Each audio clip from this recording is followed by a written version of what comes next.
The thing we stopped doing in 2026 and something I will keep doing on my channel personally. But anyway, this is Clémence, I talk about fragrance. Welcome back.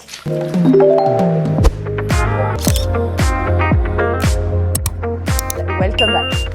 Happy New Year, by the way. This is my first video of the year. I'm a bit late, but who cares anyway. Personally, not really gonna change much, but I definitely have things to say about things we won't do this year.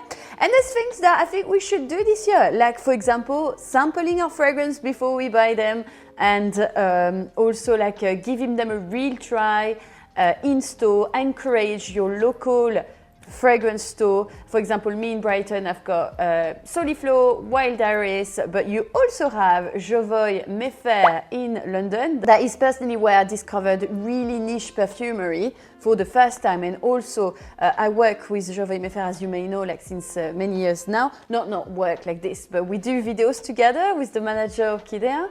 I really love them. I really trust the team. I know them all. I wanted to talk today, before we start that video, about private consultation in Jovoy.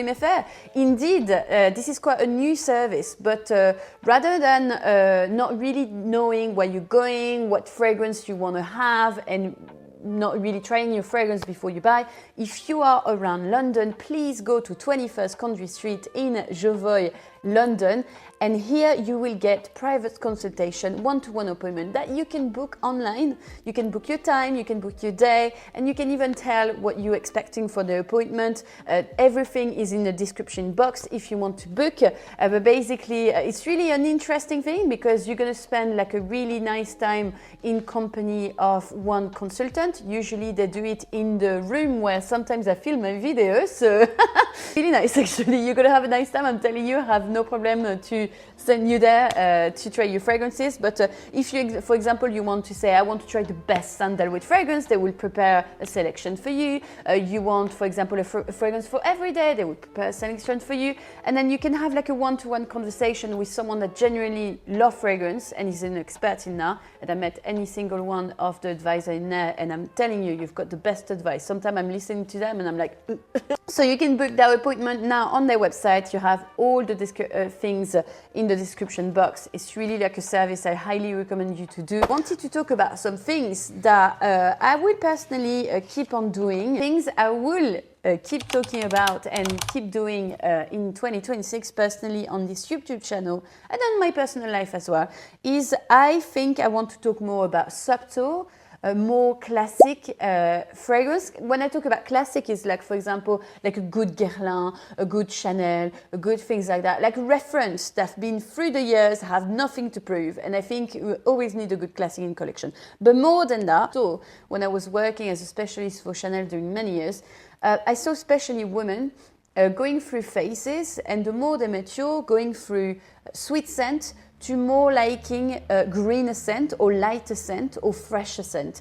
And this is really what's happening to me now. I'm struggling really to wear heavier scent like I used to before, like my super dark ambers, my leather, well, I always struggle with leather, to be fair. I find it really difficult, like it's like irritating my nose and my head a bit. It doesn't mean that I will stop talking about like beast and strong perfume. I will always do that because I want my channel to be a reflection for everyone, not just my personal taste. But personally, I do really enjoy subtle scent at the moment. And also vintage inspired fragrance. That's the number two. I will definitely like focus more on vintage inspired or vintage fragrance. I've talked recently about Jouissance. That is not a vintage scent, but you know, like this kind of vibe that is super vintage, and the scent itself a bit fizzy, aldehydic, very Marilyn, really.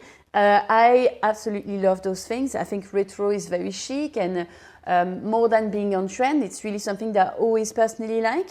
I think it's very elegant, so I definitely will talk more about this kind of scents. Number three, I still want to focus about more affordable niche fragrances, because I talk about very expensive brands that are still worth it to me. I will talk about that after. Number four, for me, I would like to focus more also on the field. I do really love to go myself to smell the ingredient, to see the distilleries, to see how fragrances are created. I studied perfumeries, but I think studies is great, but it's great also to be on the field. So, and I would advise that to you if you can, like, you know, like for example, to go to Grasse or even to go like outside, you know, and smell raw ingredient. Like I've been smelling the lavender that they use in Nisaba fragrance recently in Grasse. That was absolutely mind-blowing. I'm telling you, after I'm smelling this, I know what smell a real lavender, lavandine, how to make the difference. I know what costs more expensive in a scent, and I think it kind of refined my taste. I think on the long term, this is where I would see myself, or at least working with perfume in the shadows, you know. Anyway, we'll see that, but yeah. It's an advice on number 5 that I want to give you, and I will still personally do. I will not compare myself to other people. I'm unique, I do my own things, and that's why I don't watch too much other people's content. Not because I'm bitter or something like this, because I love to support my friends like Abby, Sam, Chris, many people that I really love in the industry. But I restrict myself because comparison is not healthy to me. It's good for competition. Unfortunately, I'm not really good with competition. I crash, I cry, I don't like it. So, and also fuck the statistics. Sorry. The best thing I did for my mental health a few years ago was not to look too much at my statistic. Obviously, if you want to do like social media, I would say yes, it would be the wise thing to check your statistic to evolve. But I would say also, don't be obsessed by it. It's no point at all. Like, do what you like and it's going to work at some point, you know. That would be my best advice. And the first one is stop overspraying. And you're going to be like, what? Yes, I'm an oversprayer. I'm a liar on this. So I'm really trying to be more mindful though. For example, it depends on the space I go. If I'm going to a plane, if I'm going to like an office or whatever, I will be mindful of other people and I'm not going to overspray my oud and my ambers like I used to. Except if it's a fragrance party. Fragrance party with other creators, I will be there with my amber and oud, trust me. Still overspray most of my light fragrance, don't worry. And I feel like a fragrance is not at its full potential if it's just 3 sprays. Personally, I believe in at least a good 10 sprays. But number 2, stop buying because social media tell you to buy. And this is something I shouldn't tell you because this is my job and obviously I still want to earn some money. But despite I really want you to believe my taste and stuff like this, I would always encourage you to sample before you buy. You have the choice online where you can buy sample of niche fragrance. You can buy discovery kits directly with the brand online. You can go to your local store again to try the fragrance. And this is why I encourage you to do, for example, this Jovoy appointment in Mayfair. Everything is in the description if you want to book. But if you can, try to sample before you buy. Stop judging fragrance after 10 minutes, in just 10 minutes. I've seen so many people, even creators, like just smelling it and be like, nah, I don't like it. What are you doing? A fragrance is built as a pyramid.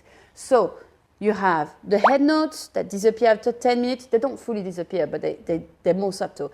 The heart, that's the DNA of the fragrance, and you have the trail. This is what's going to last after 20 minutes. This is the backbone.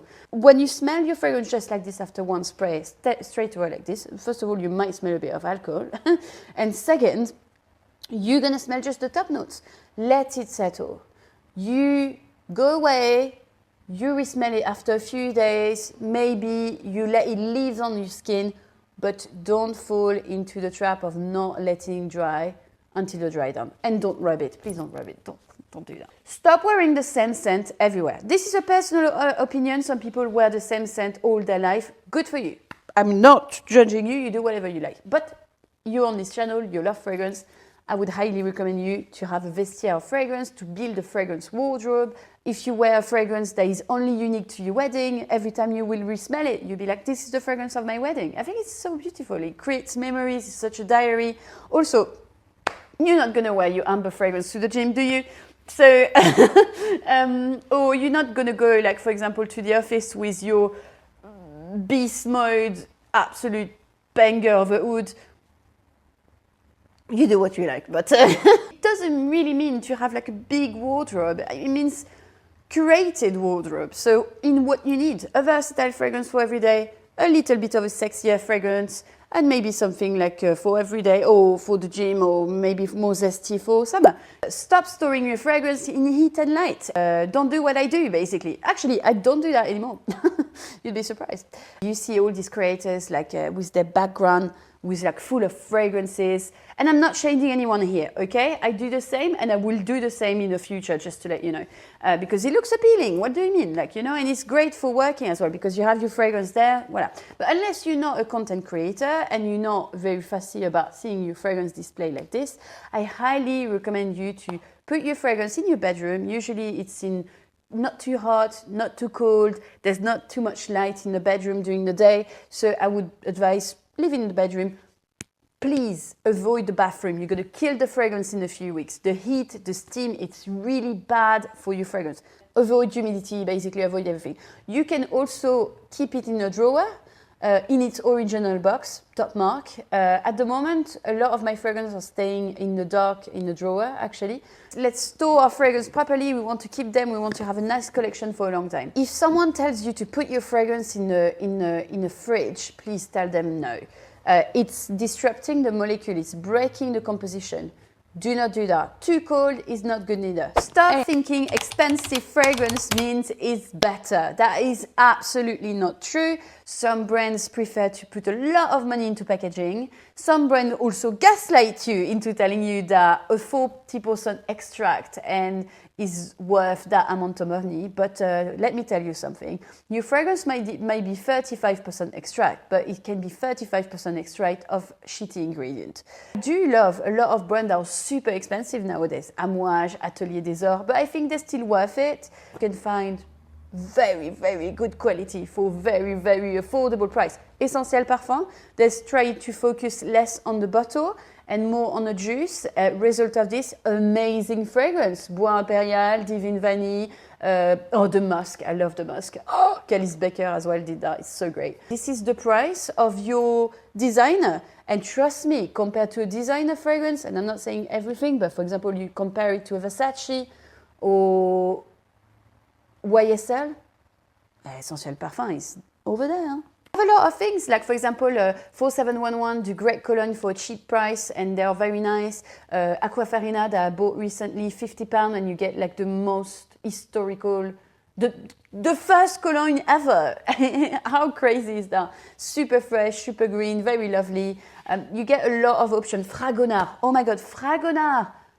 Amazing French perfumery and amazing craftsmanship, amazing ingredient, made in grass as well. Oh, also be careful when people tell you it's made in grass. Sometimes it's false, and sometimes it doesn't mean it's very high quality.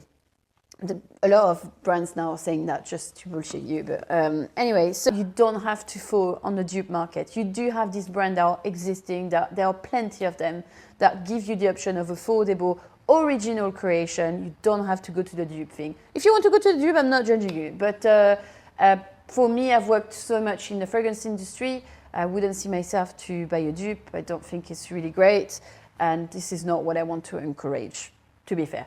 Also, no counterfeit. Don't go to the counterfeit. And that I would tell you, don't do it. Don't do it. Counterfeit, finance, illegal activity. This is exactly why I didn't go to Dubai Beauty World this year. So you know it's a big fair in Dubai, and I really wanted to go to Dubai. I've never been to Dubai. I want to visit. I want to see how it is, you know. But I'm definitely going to go on my own. In Beauty World, they were selling counterfeit of Amouage fragrance. Same bottle, same thing. They were selling them casually there. And then people were asking why Amouage was not coming. And I think Renaud Salmon, the director, put something on. I was like, yep, I'm not coming. That's super bad. Like for me, I couldn't put my feet in there when the whole organization is encouraging this. This is really wrong. Counterfeit is financing really activities you don't want to be involved in. Just to let you know, you have the choice. You don't need to buy a fragrance £100 if you don't want to. You have plenty of other options. And I've got plenty of cheaper fragrance, affordable fragrance that cost me 20 or 30 pounds that are original, not trying to copy everyone. Anyway, I could do video on that. I did plenty of video on that actually already, but yeah. The last take I wanted to say is we're gonna stop buying gourmand. because gourmand I had enough. And then suddenly I smell this kind of fragrance, which is a French Cowboys. This brand has been created by Ashley in Paris. She's a perfumer, but also like a YouTuber.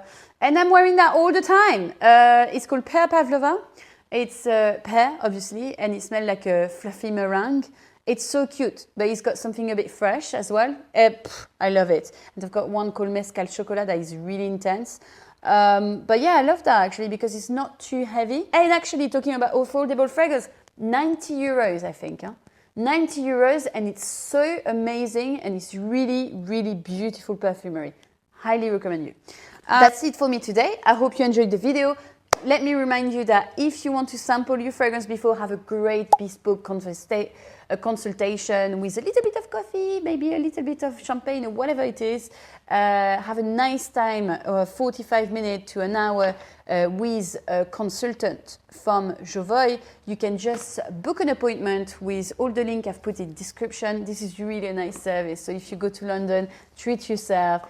Have some nice conversation about fragrance. If you want to discover like one olfactive family in particular or something like this, or you net crash in the fragrance industry, let's go. Anyway, I wish you a lovely day and I will see you very soon. Bye now. Viens, je t'emmène dans mon paradis bleu.